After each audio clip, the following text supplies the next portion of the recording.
मन्त्रं नो यन्त्रं तदपि च न जाने स्तुतिमहो न चाह्वानं ध्यानं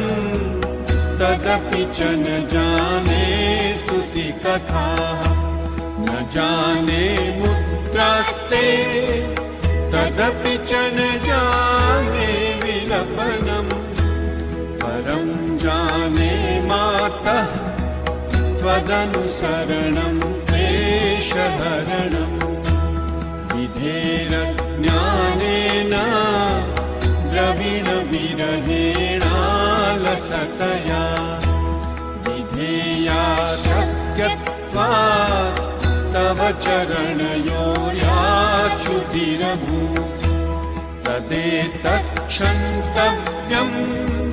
जननि सकलोद्धारिणि शिवे पुत्रो जायेत क्वचिदपि कुमाता न भवति पृथिव्यां पुत्रास्ते जननि बहवः सन्ति सरलाः